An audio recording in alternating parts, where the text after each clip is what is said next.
Nagpapatuloy ang pamamahagi ng pamahalaan ng Presidential Cash Assistance para sa mga magsasaka at mangingisdang apektado ng nangyaring krisis sa langis. Ayon sa pamahalaan, higit sa 4.1 milyong mga kwalipikadong magsasaka at mangingisda ang target mabigyan ng naturang tulong. Sa Camarines Sur, higit sa 2,000 mga magsasaka at mangingisda mula sa 12 bayan ang benepisyaryo ng PAFF na ginanap sa payout sa Fuerte Camsur Sports Complex. Ani ng ilang benepisyaryong nakausap namin, ilan sa mga problemang kinakaharap ng kanilang sektor ay ang mahinang huli at ang hirap sa pagpalaot sa dagat. Kaya naman nanlulumo sila dahil dumagdag pa rito ang krisis sa mataas na produktong petrolyo na patuloy na kinakaharap ng bansa. Mahirap po kasi malamig sa laot, tapos kung may masama yung panahon, di namin alam kung saan kami pupunta.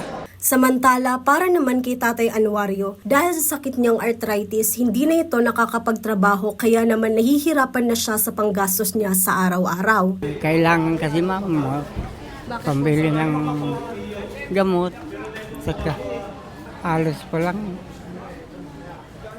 Wala talagang kuwan, mahirap maglakad.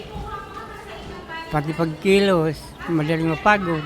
Kaya naman napakalaking ginhawa at tulong umano nang natanggap nilang cash assistance na patuloy pa rin ipinapamahagi sa probinsya. Nagpapasalamat po ako sa gobyerno dahil binigyan kami ng kahit konting ayuda lang para makatugon sa pang-araw-araw naming pamumuhay.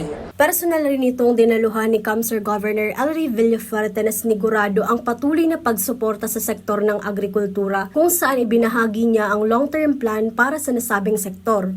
Marami pa po tayong gigibuon, hindi lang po sa cash, mga inputs, mga traktora, isusunod na po natin yan, fishing nets, mga bangka sa mga parasira, parauma. Kailangan talaga umangat ang income ng mga farmers.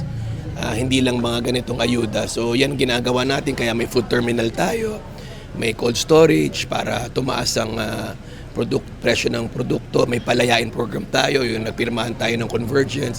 Kailangan talaga ang paraoma kumita yan. Sa ibang bansa sila yung may mga malalaking kita, sa atin sila yung mga palaging nalulugi at nagkakautang. So dapat ilagay natin sa isip puso natin, karamihan ng mga taga Camarines Sur paraoma. Jem Garcia, CSN.